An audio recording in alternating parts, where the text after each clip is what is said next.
talking about what we want to see in US and Canada. Go team! I do have another hat in Canada, this is why.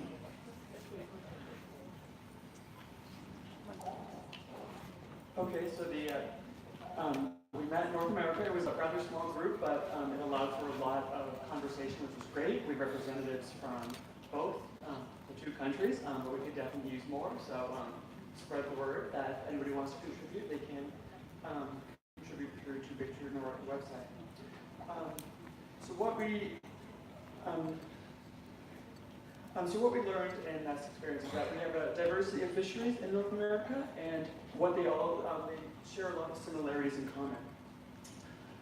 So to get into some of the gaps, to enrich the report and beyond, which is what we thought this exercise was for, we really wanted to enrich this report. And one gap that came up is the conceptual idea of what small-scale fisheries are in North America. A great part of this conference is we're seeing how the other regions of the world really acknowledge their small-scale fisheries, not only in the way that they support communities, but also in the very inherent value of the nutritional value, of the passing the lessons on, and the continuity of fisheries. Something that we want to bring more attention to in small-scale fisheries in North America, because there are plenty of communities that rely on our small-scale fisheries, not just in the commercial sense, but as a really inherently cultural sense, and again, getting at that nutritional sense. It's good protein, and it supports many rural, remote communities in the US and Canada. And yes, so that's kind of coming from what we've learned from this Congress, is that things that we can learn about the multidimensionality of small-scale fisheries and their benefits from the other regions. So we just want to thank you for sharing those insights that we want to ensure that we talk about in North America. So some of the issues that we talked about, a cross-cutting issue, for example, is ocean grabbing. So we talked about that issue and getting at that small-scale fishery, that there's a plethora of policy in North America addressing these issues, but there's a large gap between policy and implementation. Now that's for many reasons, from lack of institutions, to resources, to capacity and structure. And so that's something that we discussed a lot in our roundtable. More focus being brought to that we have so much information, we have so much data, we even have the policy, but how do we get from policy to implementation to action? And so that's what we're talking about, the implementation of roadblocks. We also talked about intergenerational equity, access, and recruitment awareness, which is a major issue.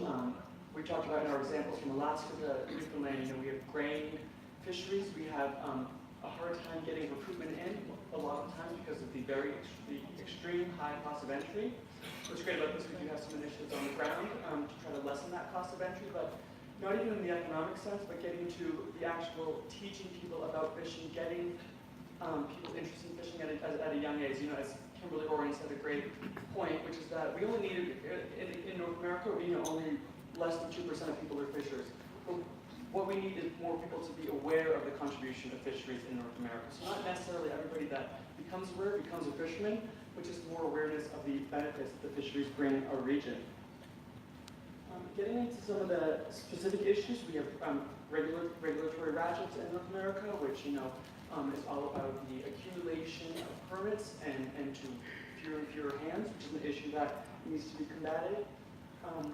The possibility of new technical advances to advance the knowledge, to get more statistics of our fisheries, not only for management use, but for the use of the fishers, to know how significant they are and information that they can share with one another. There's also talk of post-innovation harvest and loss, the amount of fish that we lose in the processing, and the benefits of keeping that excess, that offal, not only for the inherent nutritional value, but also for ways that the benefits can be seeded at the community level by taking that offal that isn't wanted by maybe larger processors and making something out with it, making something else with it that can be used maybe to feed our elderly, our young, to really ensure that we use the full fish. Another specific issue is the dynamics and conflicts between the large-scale fisheries and the small-scale fisheries.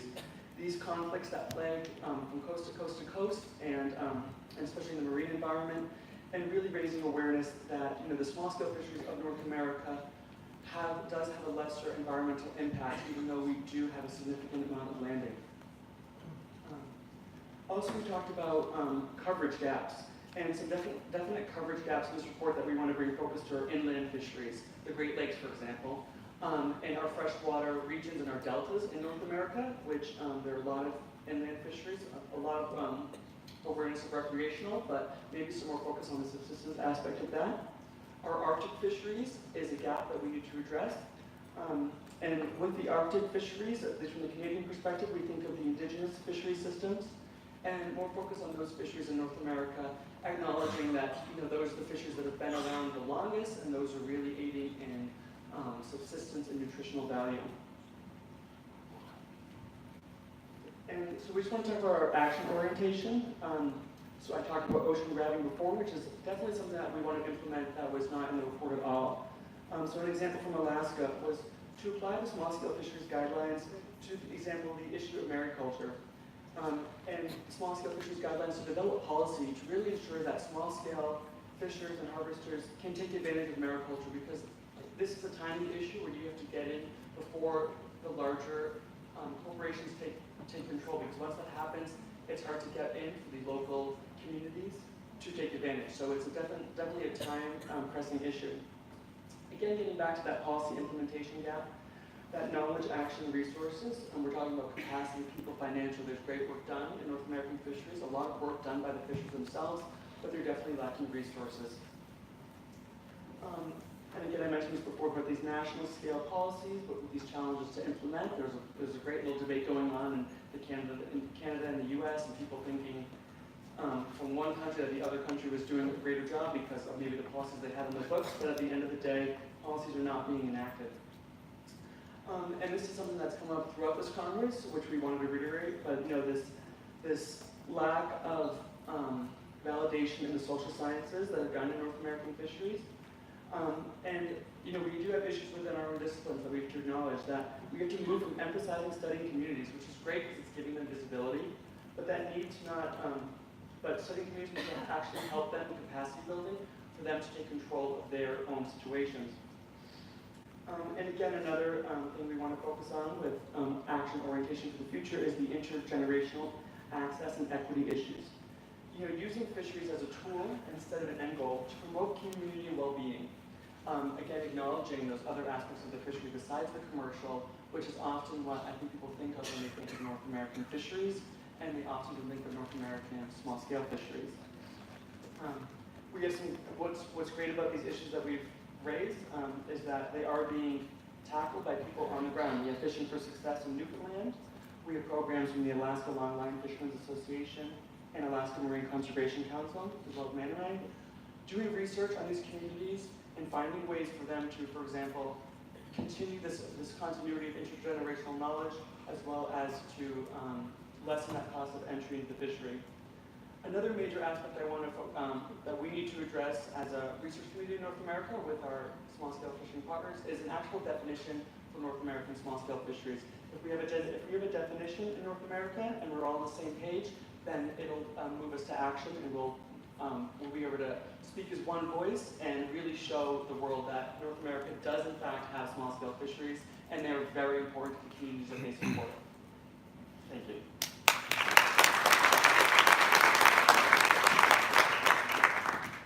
And we did look, which is your report, in the US there seem to be more small-scale fisheries, at least according to the stats, and in Canada it's very small. So I guess which is maybe not necessarily because of they're not small-scale fisheries. I think in Canada they did change the definition of how small-scale fisheries are defined. So, but I think the Minister of Fisheries in Canada would definitely be interested in hearing the message that coming out. I don't know about the thing in the US, but anyway, in Canada we have a pretty government that is quite interested in. In fact, I thought I heard that Canada has signed on to be the friend of small-scale fisheries guidelines. And I thought that was I don't have yet. I should get that confirmed, but that was I heard that during the last coffee somebody mentioned. I'm not sure anybody in the FAO is in here, but there's some positive things happening. Okay. Any not to Jack of course, but any burning question, any kind of comment, anything that you'd like to say? Do we have microphone, by the way, on the floor? Any kind of floating microphone would also work. Okay? Yes, any addition from the team as well? Get microphone to Anne, please. Or Anne, just, yeah, come up to, is that working? Put it, yeah, okay.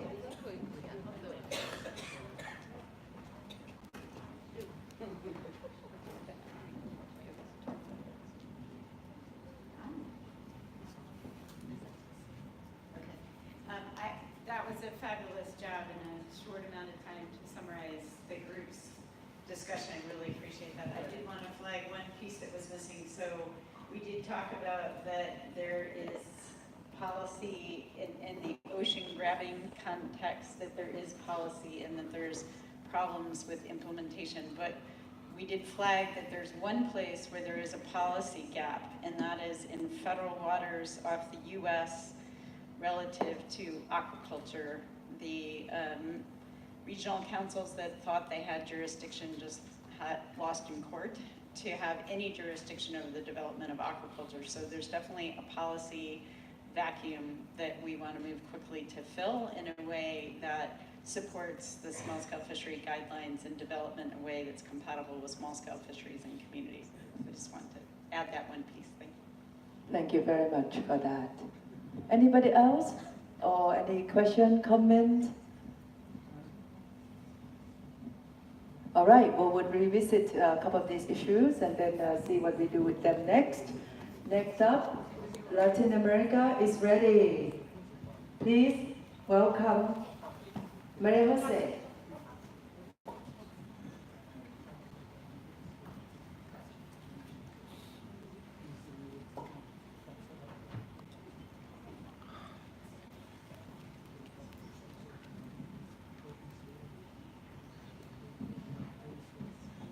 Good afternoon.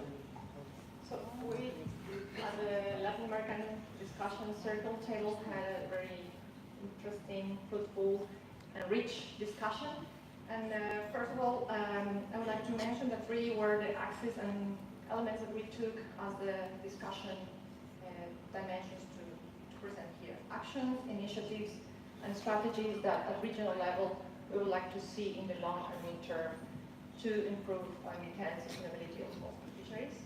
Second, that I would like to mention and invite all the people interested in the next step to pay attention to when this report will be prepared, simply because all the comments, suggestions will be welcome to enrich this document that we consider as a draft so far. The notion of fish as food is an important element within the region, and it was recognized during the discussions, and we contain and contemplate that as one of the main aim and strategic action online to be explored and strengthened during or within the society, community, research, market, government, and all the scales. And third, that education and knowledge is and are also important aspects. So due to the cross-cutting questions, we highlighted the keywords that we see as knowledge gap, challenges, changes required and needed in science, community, markets and policy, in order for everything to improve viability of the small-scale fisheries and increase their sustainability in the long term, reducing their vulnerability. So we basically target actions in the concrete suggestions or concrete initiatives for us to contribute to these objectives by strengthening the interfaces between policy, science, community. So we target these 5 elements within this graphic idea towards the increasing of viability and reducing vulnerability. So basically, the knowledge gap is addressed, or we believe it's or could be addressed by improving sharing, learning, and adaptation as the 3 main axes targeting this outcome through different ways and scales for region and local knowledges, recognizing the variety and the heterogeneity of ways of knowing and creating and recreating knowledge along the region. We also target the balance between the different disciplines and ways of describing things in order for us to address those knowledge gaps. And by doing so, we may increase our better understand what the challenges could be according to every of the sectors involved. We also contemplate the integration of the inland fisheries and their knowledge and associated realities in order for them to be actual and visible in the current discourses of small-scale fisheries. It was mentioned that inland fisheries and fresh waters and fisheries are not always recognized and put it in the discussion as with the high relevance they currently and actually have. Awareness is important, but not only awareness from fishers, but awareness from every single element and agent of this system in the small-scale fisheries. We talk about bodies, governmental bodies, academics, fishers, about concepts, methods, but mainly about elements of narratives that currently are being discussed in the policy and in society. Sustainable small-scale fisheries guidelines, for instance, blue economy, ocean grabbing, and all the policies and instruments that could be influencing or are actually influencing decision, policy making, and actions. How? The how was a nice way for us to listen to concrete and examples, and there were ideas of learning circles as a way to reach all these actors involved in the system of sustainable small-scale fisheries. Fisher-to-fisher organization, fisher organization to academia, fisher organization to government, academia, fisher, civil society organizations, and the way back. So we don't see this as an unilinear, unidimensional process, but instead a very complex, multidimensional, multi-temporal processes within our own status and our own role as any agent within this system. Concrete actions were suggested, like the regional platform that could enhance these learning processes. Three examples that were mentioned as concrete elements and actual initiatives: the EECA from Costa Rica, Local Knowledge and Initiative, OSPESCA from MECOP, which could be used as a regional platform to strengthen those processes. Monitoring changes were also mentioned as a fundamental aspect to monitor those changes in the region. Concerning changes needed and required science, policy, community, and other actors within the system is basically to define to what extent and how changes could affect these different sectors, actors, regions, and realities involving small-scale fisheries in Latin America and the Caribbean. Transdisciplinary inclusion in the research concepts was mentioned as fundamental in understanding this as several dimensions taking place at the same time. So concepts, proposals, projects, governance approaches, and fishery practices are invited to think differently, to think in a generous way, to welcome different approaches to fisheries beyond the economic importance of this sector. Improve organization from fisheries sector and from fisheries communities, fishery organizations, as well as their self-regulations as active actors in the implementation of small-scale fisheries. It was highlighted the fact that nothing will happen unless fishers by themselves are also the first in surpass what's possible or potential conflicts they have themselves within their own organizations.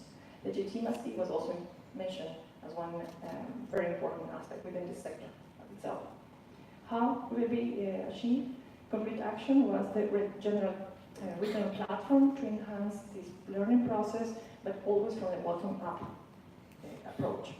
Actions as well were mentioned that in no case could be implemented or be successful without the involvement of the fisheries sector from their own initiative.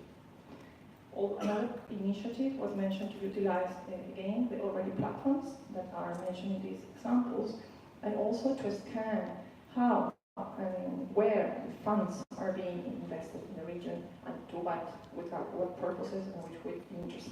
In that way, fund agencies that supports development, supports research, supports policy making, could have a better understanding where and to how invest money and funding available in a better way. Strategies and actions on communication is what to do, communicate and share. The continuation of, Communication and share also was mentioned to be part of the strategy, using art as a way to share and to tell stories about fishing and fishing communities. In fact, theater tells stories, traditional knowledge, and technical and institutional and traditional knowledge were targeted as instruments to share those ways of understanding small-scale fisheries. And also language was mentioned, important to be paid attention to, through ensuring our communication addressing issues, respecting the languages, but also respecting the cultural barriers that are involved in the systems. Languages should ensure that common ground is set, meaning that all the actors talking about some specific issue could or may need to ensure that all are talking about the same thing in the same moment or at the same time. So how to get there? Through learning circles that Latin America and the Caribbean region, establishing a network. We have already signed a list of people involved in that discussion, in the discussion table, willing and interested in continuing this discussion, not only to share, but also to follow up the process of creating this report, for instance, as one first step in achieving these changes that we are looking for. It was also mentioned as a concrete initiative, the creation and production of a book that also tells positive stories. It was said that it's a good moment to stop complaining and to stop telling only the bad thing and the bad stories about fisheries. Good stories are also happening, good examples are also taking place, and it would be important to communicate those, not only to inspire others to do something like that, something similar, but also to identify where the blocking steps or the blocking processes are being encountered. So a book about these stories is being produced, and people from the region was invited to contribute to that project.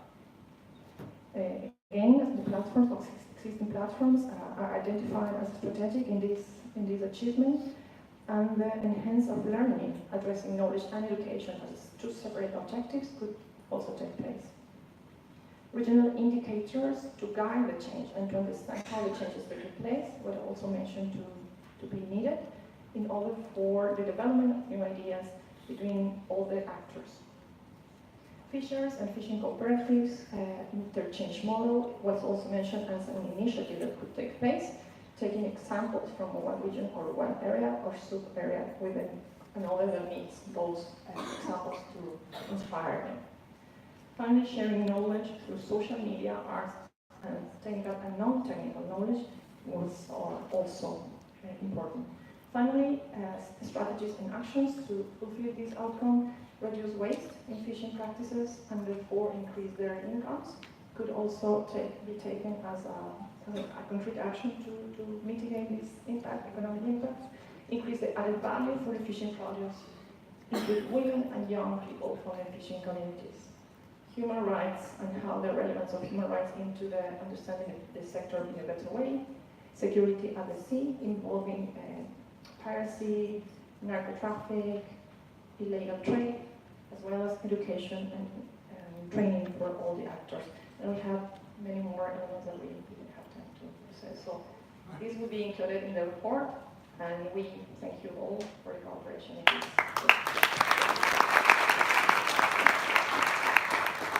Thank you so much, Jose, and for that you get the blue shirt. Amazing, amazing stuff, of course. I mean, of course, you know, your language is so rich and you can speak it so quickly. No wonder why you came up with so many points. And then already signed up, and I'm sure before the end of this conference, the learning circles and the regional platform will be created. It's wonderful. Okay, any questions, anything anyone likes to add? Oh yes, Sylvia, and then more comments. Sorry, what's yes, Sylvia. Yeah, I heard some people that work in the region, but also wanted to be in the round table from Europe or from people from Latin America, but was somewhere they were in other tables. So you are invited to join the network. You can contact Maria Jose Espinosa, Maria Jose Barragan, or Minerva or me, and then you can join this network. We hope we can start moving things.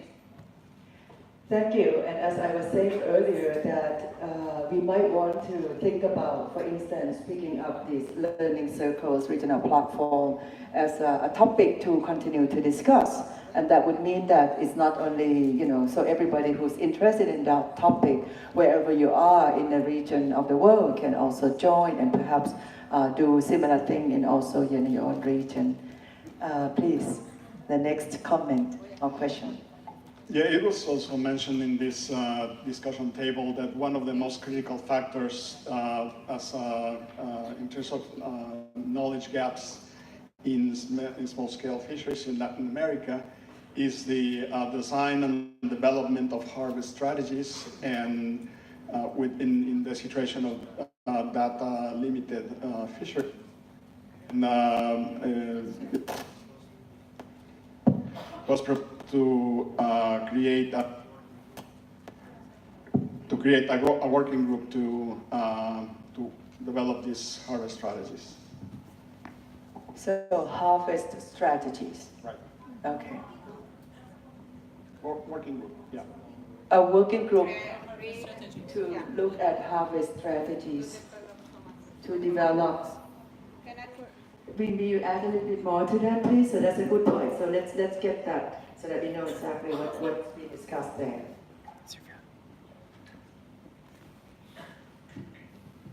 Sorry if you feel that not everything was, we were not able to put everything here. That's why Maria Jose mentioned that we are going to include more information in the report. This is going to contribute to the report. But yet, one of the suggestions is to develop some assessment and also to get into the proposals for there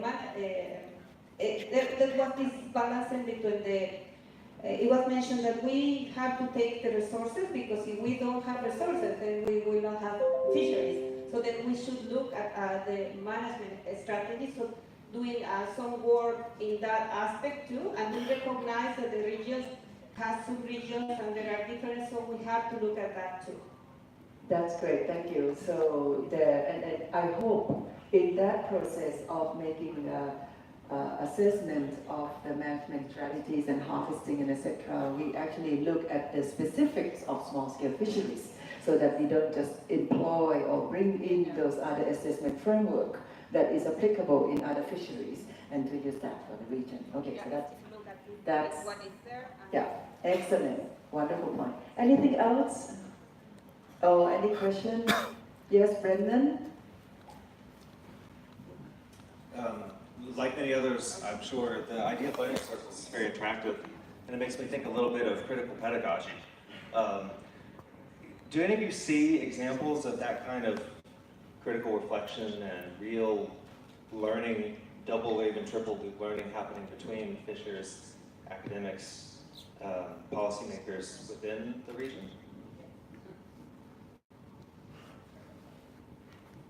Yes. But of course, I think the learning circles is supposed to be facilitating even more of that, right? In a way that, we talk a lot about knowledge sharing, etc. Yeah, we've been looking at this triple bottleneck, whatever. But that's why the meaning of those arrows in double side was in that direction. So we have these multiple interactions, and it's not just fisher to fisher, fisher to manager. We wanted to make a fancy diagram, but we didn't have time. But yes, we have to acknowledge that. Thank you for that comment, Brendan. Maria Jose, you have something to add?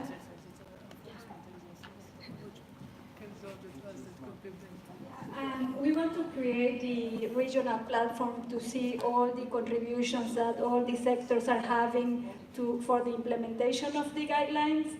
And we want to make this platform friendly for users to integrate how they contribute directly to implementation. And finally, we want to capture within the platform the diversity of ways that different fisheries use to implement each of the principles. So this is a different platform now from the learning circles. It's the same thing. It's one and the same. Oh, okay. It's already there. We want to jump there. Oh, I see, I see. So the learning, the regional platform for the implementation of the guideline has already been developed. We are developing, and what we did is expand, because we were creating it for Mexico, so we invited other LAC countries to join, so that we can have only one platform instead of each country. I see. And of course, once Mexico has done it, the region is doing it, the world can do that too, right? Why not? Okay, so maybe there's a little bit more information and discussion about that we can take time to do. Anything else? It's a big group, but you came together well. Okay, congratulations. Oh my God. Next up is Europe. If I understand correctly, yes, please. So let's hear what the colleagues of the other place, the other side of the ocean, kind of.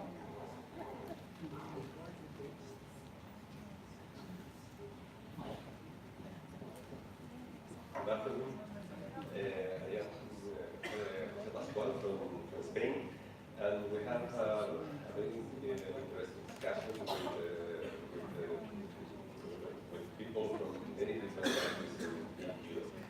Our representation in this conference is not so huge as other regions, but we have a diversity of people with different backgrounds here.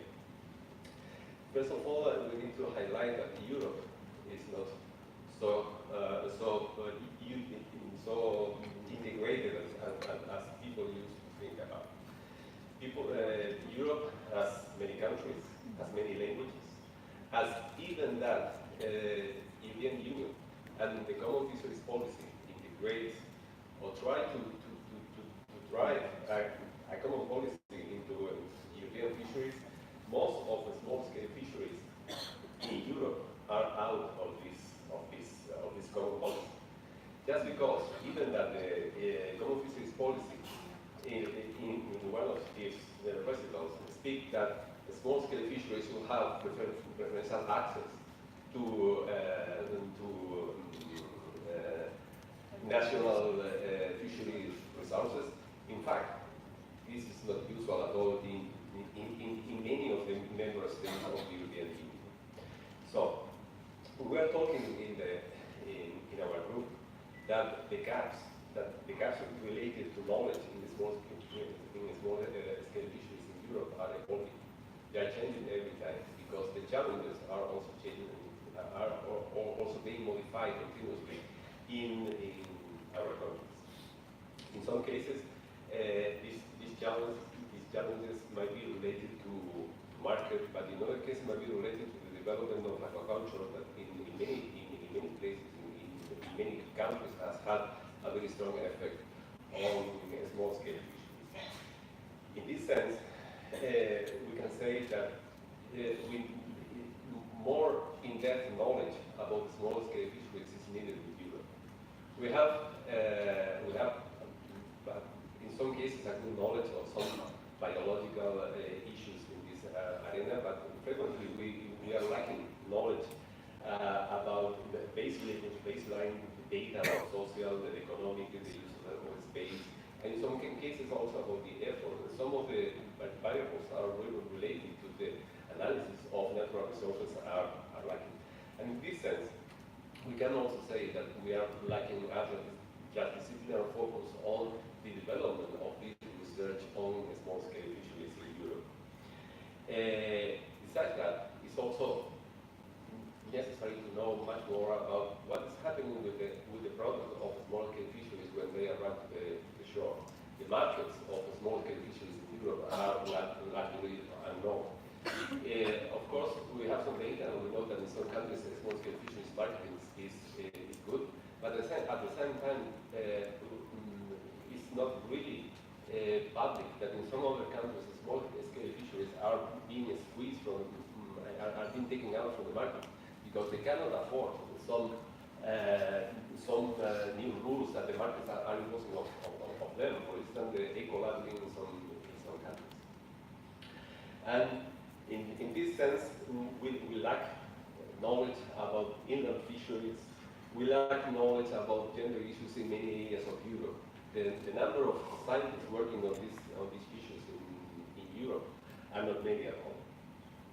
And also, we lack knowledge about the governing roles, about the governing interactions and power balances between small-scale fisheries and other fleets, and between small-scale fisheries and other activities that are taking place and taking a space in the shore and at the sea. Aquaculture and other sectors, including recreational fisheries, are asking for a space, are asking for a voice, and frequently can even take out the voice of the small-scale fisheries from the decision-making arena. In this sense, more research is needed in the analysis of small-scale fisheries. What are the major challenges facing small-scale fisheries in Europe? One of the major challenges is related to access. It's related that in many countries, medium or large-scale fisheries especially have been favored by the national or governments in the access to resources. The deployment of ITQs in some countries have diminished the role of small-scale fisheries very quickly in some countries. In Denmark, for instance, the disappearance of fishing communities was very fast once the ITQ system entered into the country. And in some sense, it was said in the group that Europe might be something like a testing site in the war for neoliberal policies. And these policies, once tested in Europe, are taken to other places of the world and have an impact also in small-scale fisheries in other areas of the world. In Europe, the diversity, as I commented before, is huge. Between the northern and southern countries, we can find very strong difference. And we can find also difference between countries where small-scale fisheries have strong organizations and other countries where the level of organization of small-scale fisheries is very thin. This is something that creates specific challenges at the European level, because in some countries the small-scale fisheries have a voice, and in most of the countries they don't have. And the voice is taken out by other interests, frequently by medium-sized or large-scale fleets. The markets, the access to markets is another challenge. In some countries, small-scale fisheries have got a good role, a good presence in the markets. They got good prices for their catches. But in most countries, they are lacking this role. They have a marginal role frequently, and they don't have the capacity to get good prices. At the same time, we can find very interesting innovation and developments, very interesting cases where small-scale fishing communities have got initiatives to improve the selling of their fish and get recognition and get the catches differentiated in the market using branding or labeling or other strategies. And this is an example that could be taken out to many other areas of Europe. Other challenges is related to subsidies.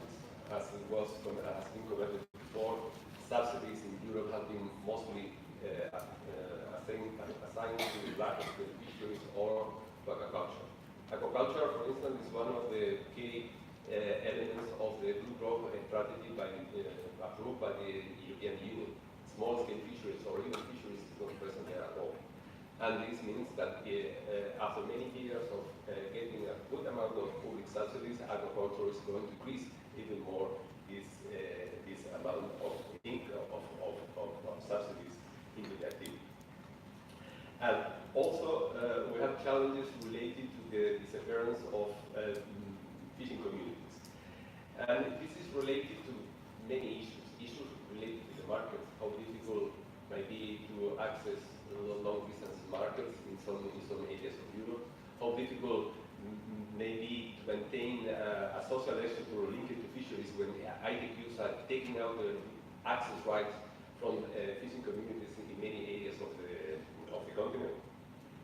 And it's also related to the difficulties for the learning, for getting into the activity for many young people who have to pay an access fee to enter into the activity. They have to pay for ETQs or have to pay for tonnage or power to get a boat and fish.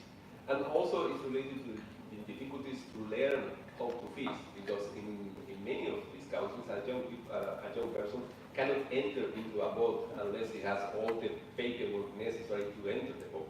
And this means young people cannot enter a boat at all.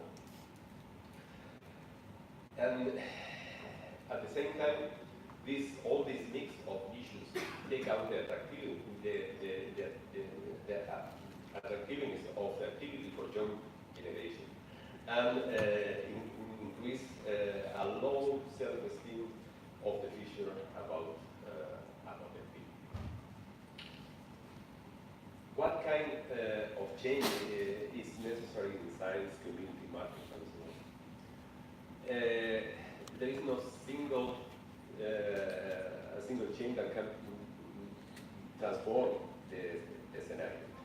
I think there are many things are needed in this field. And one of these things is increase the collaboration between scientists and fishing communities. There is a need to co-create knowledge. There is a need to increase the collaboration between small-scale fishers and scientists. And increase the knowledge in general about small-scale fisheries.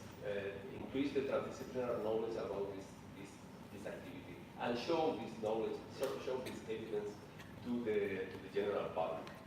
Usually, small-scale fisheries are considered as cultural heritage, but they are not only cultural heritage, they are also an economic activity, and as a society, as communities, they have a social relevance that is very important in many areas of Europe. And this means that there is also a need to influence at the highest level, at political level, in Europe for the defense of the activity, and there is a need to be proactive in this sense. And finally, what action are required? Guidelines is an interesting issue in this scenario. Usually, guidelines are understood by many people as something that is relevant most to the South. But it's not only relevant to the South, it's relevant to the North. The implementation of guidelines is relevant to youth. And they are not only related to food security, they are related, for instance, to the rights, the access rights. And the access rights are being squeezed from small-scale fisheries in many areas of Europe. And it's curious how in many Northern countries where they are funding for the implementation of the guidelines in the South. Whereas there is no funding at all for the implementation of the guidelines in the North. Not only from public funding, but also from donors. Donors are interested in the implementation of the guidelines in the South, but are not so interested in doing that in the North. Thank you.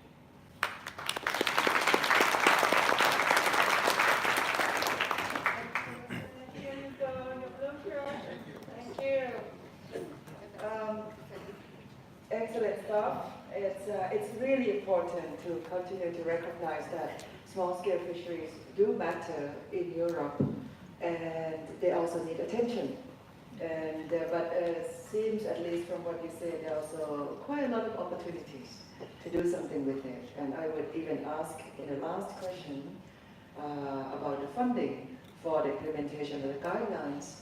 One thing is to think about who should fund it, but I'm sure within the system, within the Europe, I would hope there is a way to fund the implementation of the guidelines within Europe. Okay. Otherwise, other countries from the south can start spending money on Europe. contribute to the implementation of the guidelines in Europe and tell them to stop, sending big boats and catch the fishes in your countries. Okay. Now, questions, comment, addition, Alicia.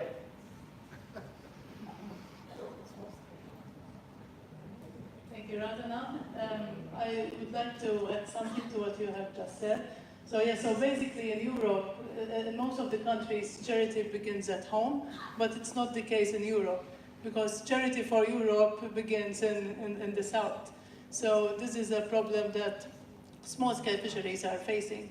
And something that we discussed in the group, but of course time limitations does not allow us to project everything, is the fact that now in Europe, small-scale fisheries are being more depicted as cultural heritage, but it is, I think, our role as researchers to see how we can penetrate that discourse to make a case for small-scale fisheries. You cannot have cultural heritage if you don't have access to fishing opportunities. So the fishing activity needs to be vibrant and dynamic enough for cultural heritage to be alive. If the fishers don't have access to the fish, then the cultural heritage cannot exist. So it is the role of European researchers. We're not a lot here. We're also marginalized here, not only in the subsidies, but anyways. It is the role of the researchers to see how to penetrate this normative discourse of where the funds are being allocated. If it's cultural heritage, then we have to make a case for small-scale fisheries within that sphere. Thank you. And in fact, Alicia has done that successfully with the Maritime Day of Europe to get support from the Maritime Day to put the spotlight on the small-scale fisheries in Malta. It was a wonderful event. So thank you for that. You really do speak and practice what you're saying. Thank you. Any other comments about, or addition or question to Europe? Yes, Sven, please. I just want to emphasize one point that Jose touched briefly, and that is the perception of what constitutes a gap. I think we have a tendency to think of a gap as something that exists, and it needs to be filled, and once we have filled it, we can all go home. We have done our job, so to speak. But the challenge is to keep up with the speed through and the ways through which new gaps are produced all the time, because they pop up before we know it. The introduction of the small-scale fisheries guidelines create a new gap.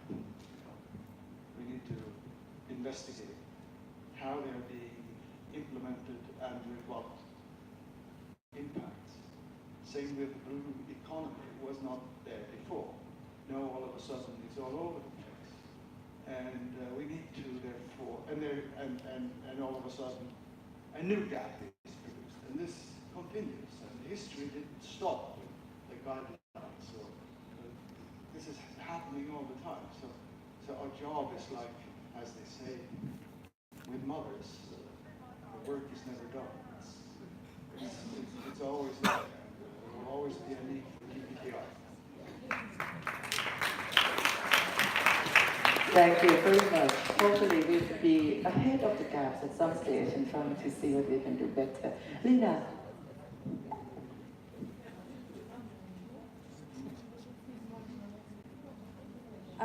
It's not a comment for Europe. I'm sorry, but I am asking for excuses in advance for what I'm saying, because I'm saying this in different time. I should do it at the end, but I am leaving in 1 hour, so I have to go to the airport. But I cannot leave without saying this. I feel like, and I told this to Spain before, I have been in the 3 conferences and the great times, and I really believe that TBTI have changed the history of small-scale fisheries, and I would like to make an appreciation moment for all the members that founded the TBTI, because really you are making a change of small scale fishes. So please give an applause for them.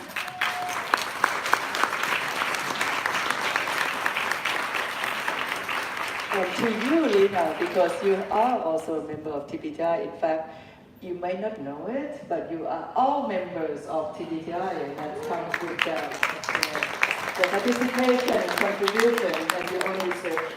And of course, we'll talk a little bit more about what else you can do as we move forward.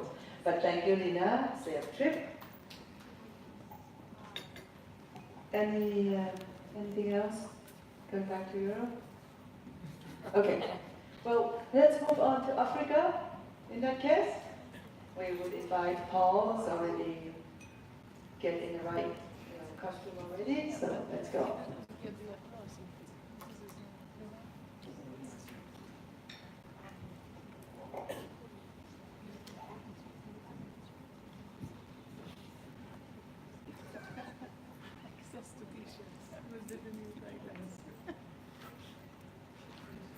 Africa is so fast. Wait.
This is the problem with the ports coming to Africa.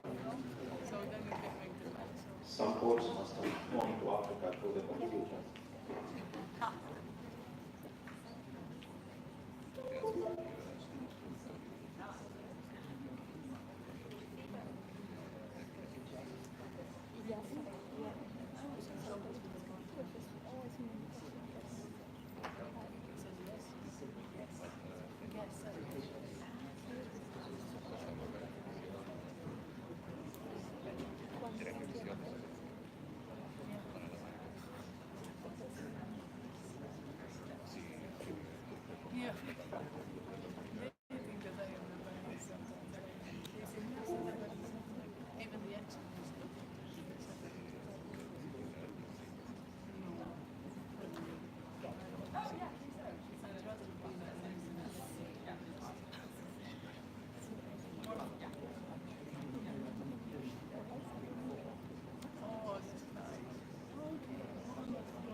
I don't know. Like this is last time. So is it what the last time?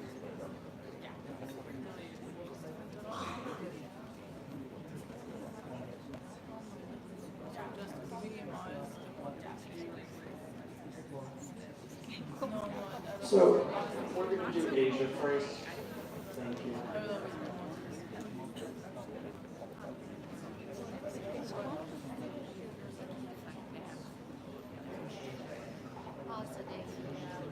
Okay, well, looking at the past few presentations, I have a suspicion that the presentations were probably made before the discussions. How can they be so organized? Even with some came up with take his t-shirt. Okay, you're understanding you have to do something that I'm not good at, being a discussion in 1 hour, capturing all the points, making slides, and coming in front of this, wonderful audience and say a few things. I'm not good at doing that. I don't feel that I'm, have the adequate expertise to do that. And when I'm standing here to do what I'm going to do, a presentation of that discussion, I'm actually stepping out of my comfort zone. And that makes me nervous. And if you look at all those points that I made, that is a perfect field for doing transdisciplinary work. When you are nervous, you're stepping out of your comfort zone, you're not good at doing what you're doing. All of these things combined together pushes you into the transdisciplinary domain. Okay? So what I'm going to try to do is, capture some of the points and, excuse me if I'm going to read some of those wonderful points that have been made, because I need more time to reflect on them to be able to make a really analytical presentation. We had a wonderful team, and we had a capable leader that kind of, moved us through, plowed us through all the points, and we kind of, did a wonderful brainstorming sessions, I would say. We got into the analytics of some of the aspects, but it was a wonderful brainstorming session because we kind of came up with a number of ideas and reflections and perspectives that requires further deliberations and discussions. So I will put that on my slides, going forward.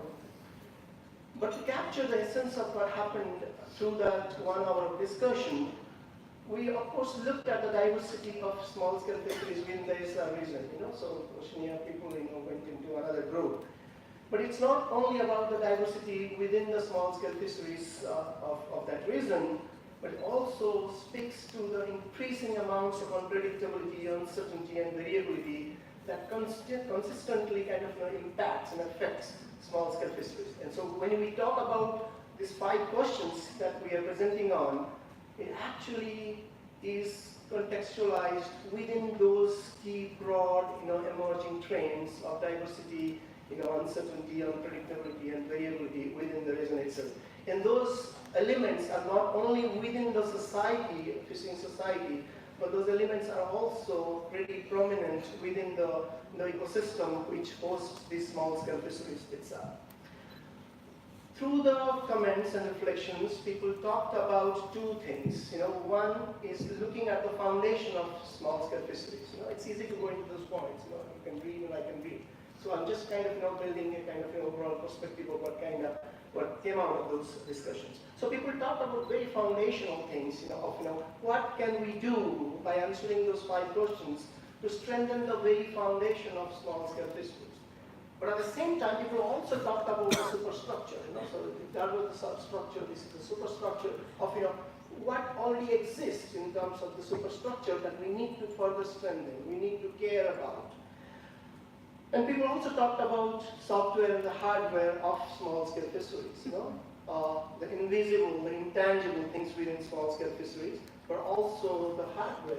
Things that you can perceive, that you can touch, and therefore protect them from further degradation. We talked about, people talked about, a lot of philosophical ideas about small-scale fisheries, therefore how we can, philosophize small-scale fisheries through those questions and therefore lead into the future. But at the same time, how those philosophies can also lead into the domain of practice. So there was a link between those 2. We talked about principles, a number of comments were based on key principles. We need to do, these are uncompromisable elements, those are principles that needs to be done to protect and move forward in the small-scale fisheries sector. But we also talked about various levels of actions by government people, actions by policymakers, actions by academia, science, and also civil societies. So principles and actions. We talked about interactions between all of those things because these diverse ideas don't make any sense unless you point, connect the dots. So we talked about interactions, but we also talked about institutions as the very foundation of small-scale fisheries. We talked about elements that are known. We talked about elements that are not known. I'm saying all these things because ultimately all these things contribute to a fine, transdisciplinary approach to small-scale fisheries. Now I'll go to the slides, and that's where I'll do a poor job, I know sure. Okay. So the question number one, what is the major knowledge gap in terms of small-scale fisheries? You know, it's easy to read, but I'm not going to read all of that. And I think it's going to be available in terms of a report, and we will produce a report for our group also. But if you look at the variety of things said, it starts from something that we keep talking about, but also keep forgetting about. You know, so someone mentioned that we need more clarity in terms of what is small-scale fisheries. What is the very meaning of small-scale fisheries? We might know some meanings, but that is only relevant to a particular context.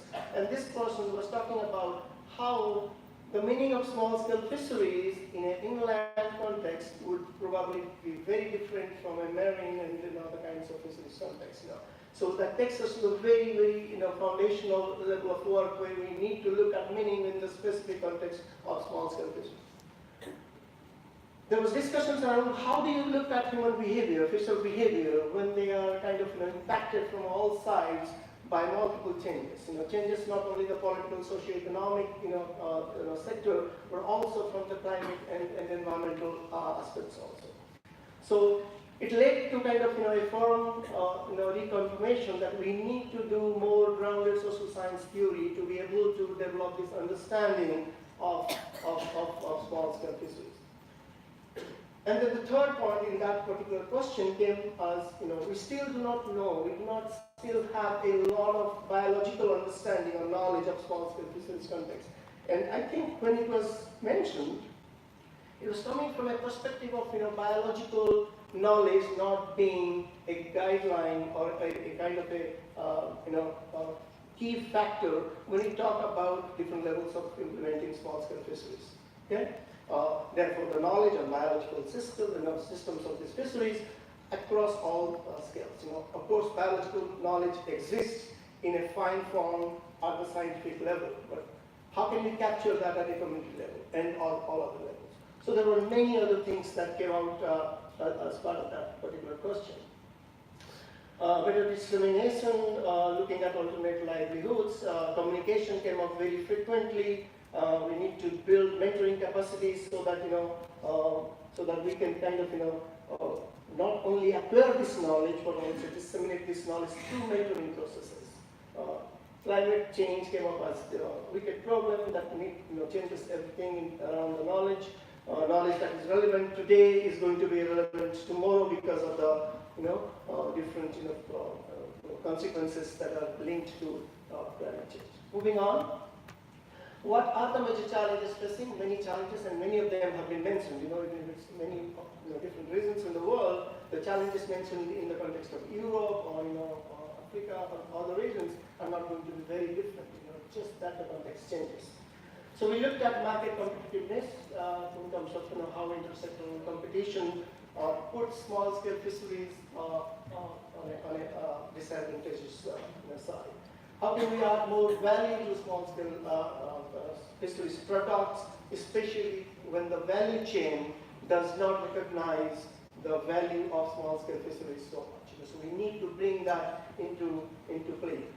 Lack of meaningful dialogue between policy and stakeholders, how to raise visibility of small-scale fisheries, and especially making it visible to politicians who tend to matter a lot. No matter whether they believe or not, they matter a lot in terms of policy change. Need to see fisheries from an intersectoral perspective. This gets coming in for almost all questions. You need to look at. And this also has been a key point of discussion in the last 3 or 4 days. Looking at this intersectoral perspective of small-scale fisheries, fisheries organizations, associations, federations, how do you strengthen them? What is something that can contribute to the strength of these organizations was a point of discussion for us. Okay? I know my time is coming to an end. Okay? 5 seconds. To just go through and tell you that the really rich points that were gathered in each of these questions. And whenever you have a chance, maybe to the report or something, just glance through it. But I have provided a gist of those discussions in the beginning of my presentation. It's a good time to stop. Sorry, I ran out of time, which is not unusual. But, okay? Thank you. That's it. Giving more time. Okay. Okay. So I mentioned, so foster strong fisher organizations. How do you ensure that high-level government and policy people are engaged in, building science community and market? So we have a very distinct role for each of these stakeholders. We say, okay, science, policy, government, CSO. Sometimes we say, oh, who does advocacy? It is only CSOs or civil society organizations. They tend to, come out with advocacy efforts. But can we do, bit and pieces of that amongst ourselves? So we need to kind of step out of our comfort zone and do some of those activities that are otherwise defined as, key activities of a particular actor. Recognition of the distinct aspects of inland fisheries. So inland fisheries is again a marginalized sector within the small-scale fisheries sector. So there was, discussion around how can you make this, more visible? How can you build, capacity around the distinct characteristics of small-scale fisheries within the inland sector? So there is the space, the sea space is getting congested, leading to conflicts, multidimensional conflicts through the involvement of multiple users.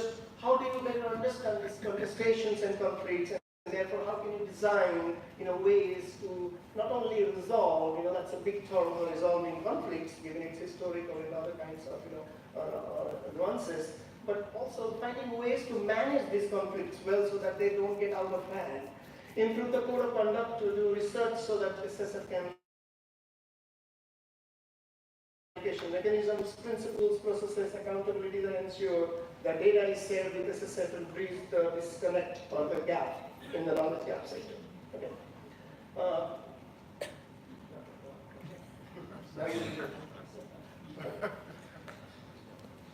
Okay, jumping here to the science policy. Okay, I'll just mention one last point here. So in the science policy, there was an interesting comment that was made. So when we have these terms, we tend to work around these concepts. We tend to kind of get fixated on those. When we talk about science policy, we only think about science policy. Someone stood up to say, I think there is value in going beyond the science policy interface. Bringing in other interfaces into play, and therefore bringing in more meaning in how we look at, these different interfaces. So going beyond the science policy interface, policies should have input from all, others concerned. It was a key point that I wanted to highlight at this presentation. Thank you very much.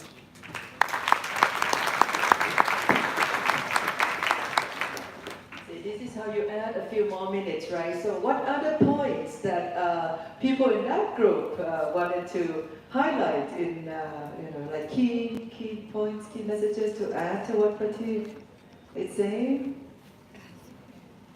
Because I believe we also have additional points from our colleagues in Oceania as well. So I just wanted to make sure that everybody gets a chance to say what you've been talking about.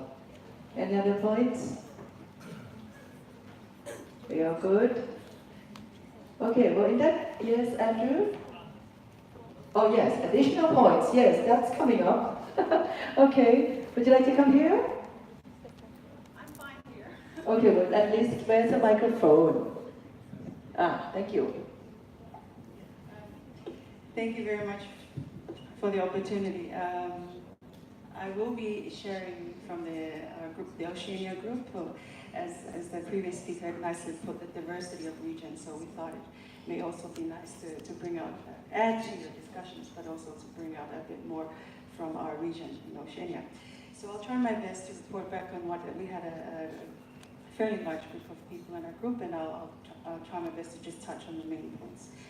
Firstly, with knowledge gaps, it was highlighted that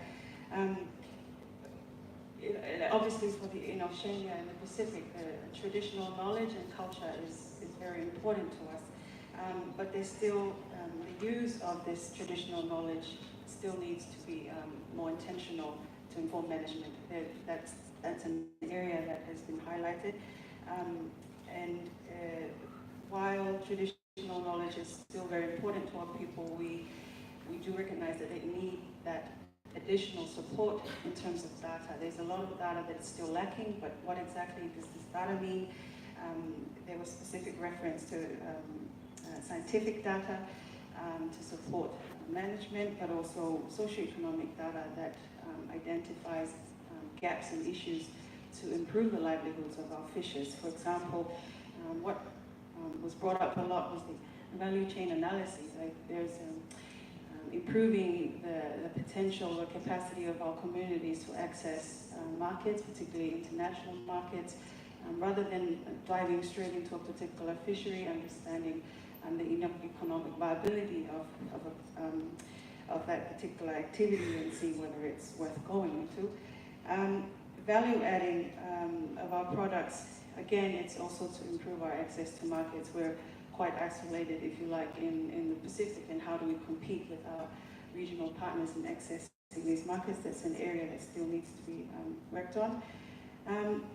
A challenge is for, I guess, the vastness of communities in the Pacific is living in the middle of the Pacific Ocean, which is obviously very large. And so sea safety is one of the issues that were brought up. And we're talking about fishermen going from, you know, the usual nearby reefs. Now they have to go further out to outer reefs or neighboring islands just to catch fish, basically, to feed their families. So sea safety is an important issue, but also climate change, the vulnerability to climate change and our reefs, ocean acidification, warming oceans, and what does that mean to our low-lying island states. Just a couple of points on, I guess, some important changes, a way forward.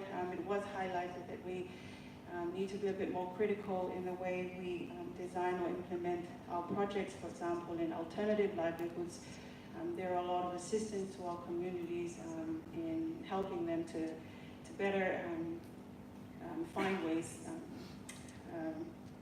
alternative livelihoods, like for example, the FAD program, or even setting up MPAs or aquaculture. Sometimes we get carried away with doing the same thing. Okay, we're used to FADs, let's do FADs this year, let's do FADs in 10 years' time. But when we look back and reflect on whether this is really impacting livelihoods, that's a different question. So it's just being a bit more adaptive in the way we do things. And there was a point on, this is with regards to developing policies and implementing them at the national level communities, and our CSOs to, obviously, they need to be more included in this process. We also need to be more innovative in reporting back to our communities based on the information that we're gathering, the science, and the knowledge, providing it and informing and building the capacity of our fishers. And finally, it was brought up that the small-scale fisheries guidelines, we still need a bit more work in raising the awareness of the guidelines, or at least its principles, in our own national and local levels. And this is particularly important because if we do want to engage our fishers, our communities, in implementing or at least recognizing the work of the guidelines, they need to be obviously more aware of it, and so that we can work together. Thank you very much. Thank you. That is very comprehensive. It's like we really have good conversation. Please make sure you type up the notes and then send that to us. Right. So, okay, it's definitely, and I guess that could happen also to some colleagues in the small island states, like in the Caribbean, for instance, that might be sharing some of those vulnerabilities. So we might want to make sure that as we move forward, we are paying attention to those kind of situations that are quite specific. Any other point for Asia and Oceania? Very good. Okay. Finally, last but not least, is Africa.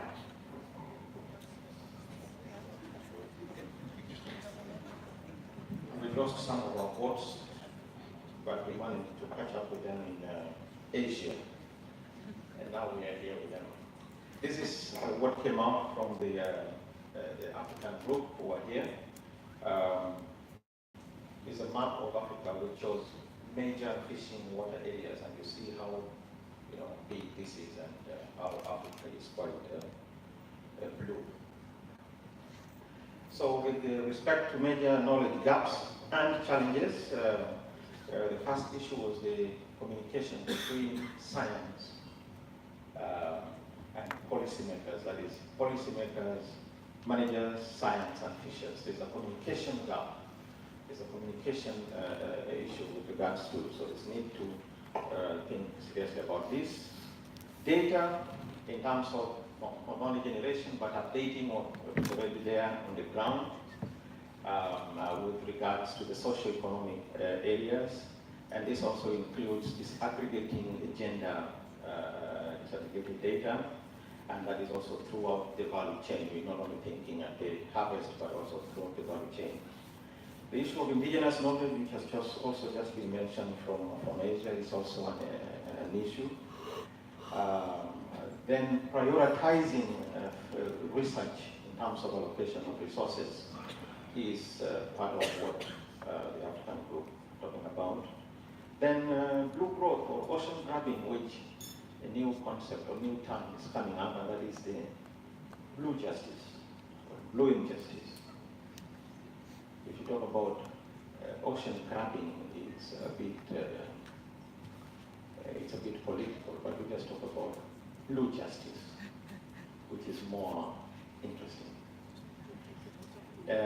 Then we also need to think of the impact of industrial fisheries on the SSF. This is an issue that is very vital, and it's something that we cannot run away with or run away from. Inclusivity of the SSF in the decision-making mechanisms is an area again that is important. The SSF should be part and parcel of the decision-making processes. They should not be receivers of only decisions, but they should also contribute to the decisions that are made. And then small-scale fishers organizing themselves. It's not that they don't know how to do it, but changes always that comes up within group dynamics, and this is an issue that needs to be always built. The capacity in the group dynamics, also with the aspect of globalization, needs to be always taken on board. And then, interestingly, we're talking about creating a boxing ring. We don't want to box Ratana here, but all these groups that are involved in small-scale fisheries, we need also to criticize each other. What do the researchers say? What do the fishers say? What is the government position? We need to come together and talk about what each group is doing and what each group is thinking of what the other group is doing and how those affect all the groups. It's an issue of give and take discussions and critical thinking here in terms of each group. You have what on the table, but what you have on the table impacts on me negatively. And really, that's a lot of thinking. And we're also thinking of creating a think tank. On the issue of policy, science, community, markets to improve our ability of small-scale fisheries, there is need to pay more attention is in capturing socioeconomic data. There's a lot of if you read a lot of literature, there's a lot of biological data, fisheries data that is too much.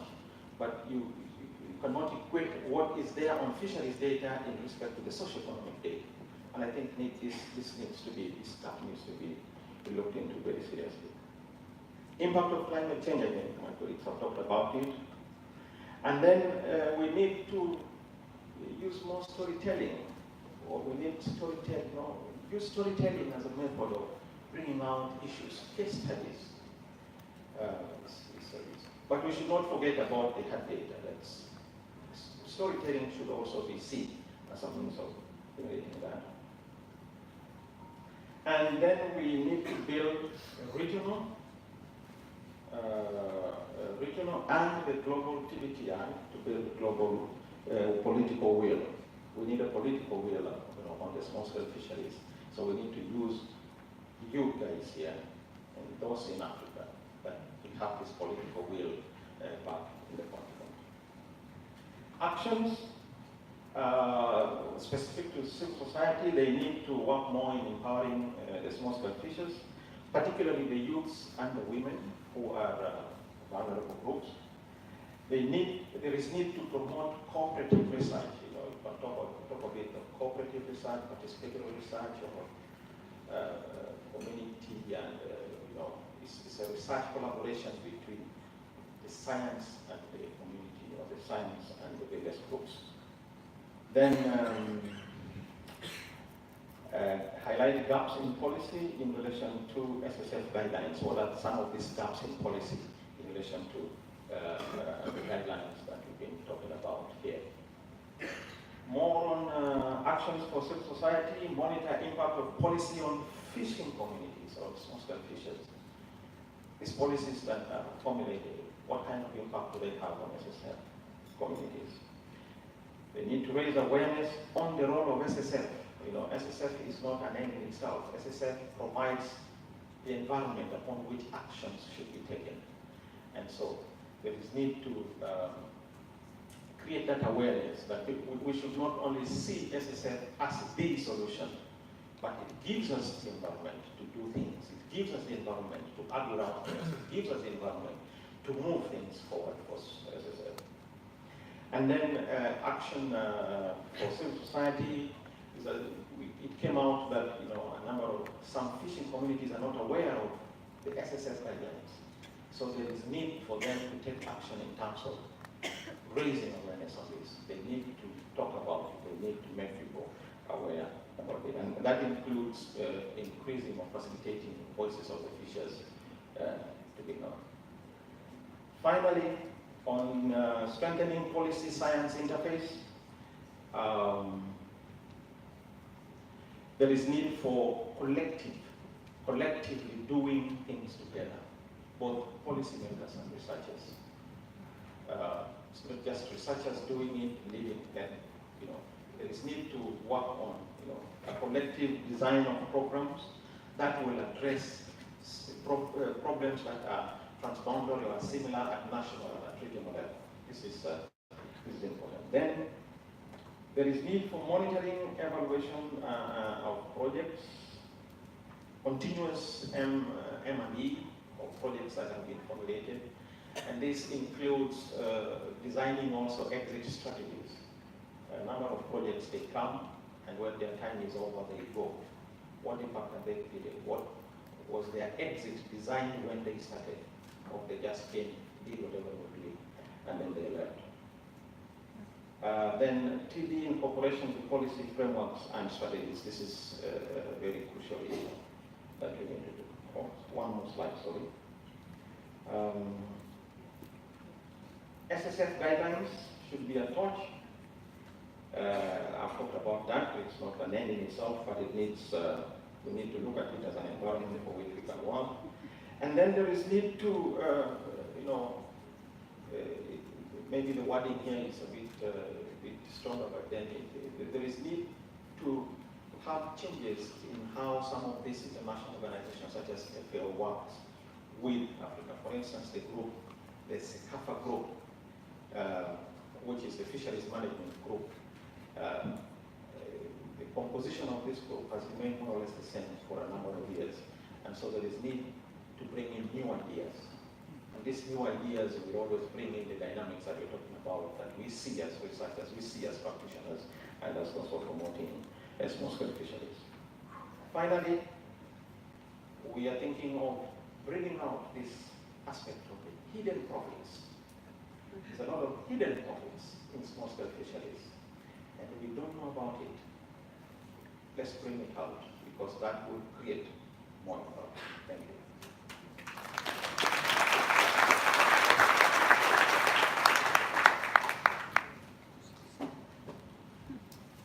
Go too far?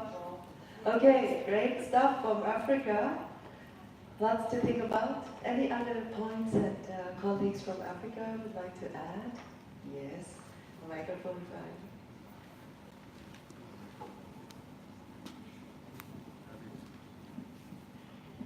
Many thanks, Paul, for having done with your team this faithful report.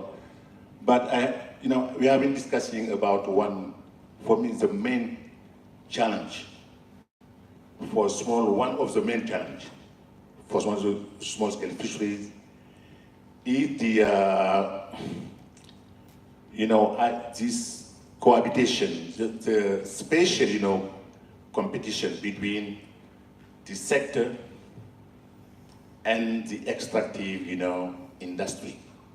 namely gas and oil. I think if you don't take into account, it's the sector itself, the existence of this sector that is questioned. We talked about in the I don't know what as a member, as a participant thinks about, but I think it's very important to take it into account. And it's even, very coherent with the content of the for the ecosystemic approach and even the content of the guidelines. Thank you very much. Thank you. Microphone for Akintala.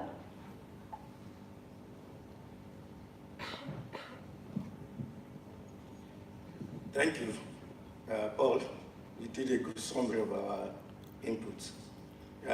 On the climate change, one of the actions we need to discuss and reflect is the need to have a small-scale specific sector for climate change adaptation policy.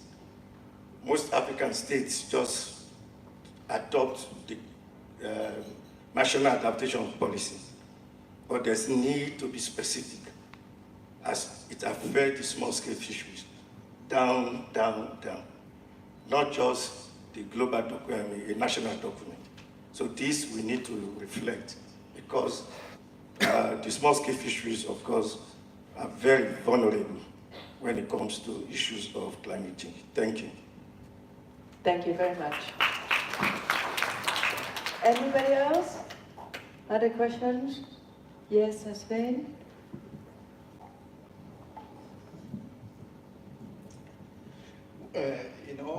All groups were asked to identify some issues and gaps, things that needs to be done. But Paul's presentation reminded me of another thing that we were not asked to discuss, which is tremendously important for small-scale fisheries. And that is how we talk about them, our conceptualizations. When Paul remarked that he finds the concept of blue justice or blue injustice more interesting than ocean grabbing, he is into the area of conceptualization, how we actually talk about it. And I think we all need to pay attention to how we talk about what words we use to describe what is going on in this industry. Because words, concepts are lenses. They allow us to see things. And there's always a link between not just what we see, but also what we do with what we see. So there is a link between our conceptualization and our governance. So I would suggest that that would have been wonderful if we could have a better concept, a better process, more conversations on conceptualizations. Thank you. Okay, so that's good for us because what would happen after the break is that Sven would lead a group in a circle to talk about conceptualization. And Jose will lead a group to talk about markets, how to increase value chain, provide opportunities. And there are 4 more groups. Maria Jose leads a group about learning circles. And how about, I have the notes there. I was going to do this later, but might as well do it now so that you can decide to come back to the group as soon as you can. And spend another, like half an hour, 40 minutes. Yes, the Blue Justice group, right, to talk about issue of rights and access, these kind of challenges that we face about how to secure rights. So I'll get the trees looking at ocean grabbing and stuff, and also conversation with justice. Not in a conceptualizing way, but in a real pragmatic way. And then I think one thing that I capture from these is still about the governance of small-scale fisheries. There's still policy gaps, there's still opportunities there to think about transformation in governance, including in implementation of the guidelines. So the learning circle is about the integration of knowledge, fostering of communication and sharing of that knowledge. So that would be a really good group and important things to do, whether it's going to be through regional platform or others. I think if anyone is interested in that, I'll put this up on the slide later, but one circle could be about that. One circle will be about, I have it here in terms of, in fact, somebody talked about the meaning of small-scale fisheries, what they really mean and all the rest, and I don't know whether that fits with the conceptualization, the way we refer to them, what we see and what we do with what we see. So that might be what that circle can do. And like I said, so one learning circle, one the meaning, the conceptualization, one on rights access, how to really address those, right, and do justice. One on market, and then one on governance, right? How to transform governance or addressing all the policy gaps and issues with governance and regulations, especially in the context of the implementation of the guidelines.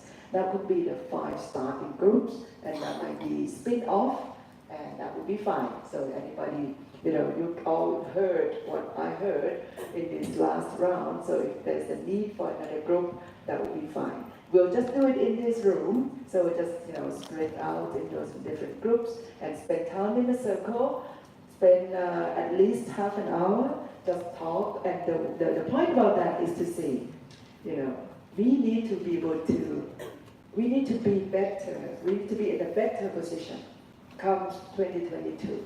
That means we need to start doing something tomorrow and leading to that, right? So it'd be good to see what are we going to do about these different issues as we leave the room today. And by the start, at the start of 2022, not at the end of 2022, at the start of 2022, what would you like to have achieved by then? So that the whole year of 2022 will be a major rollout of our wonderful achievements and activities, including capstone. We have the capstone event, which is the 4th World Small Scale Fisheries Congress in that same year. So a lot of things to do, and not a lot of time to get it done well, but at least it's a starting point of the conversation. So let's take a break. We'll do our usual, 10 minutes break. No, we'll do 20, 25 minutes.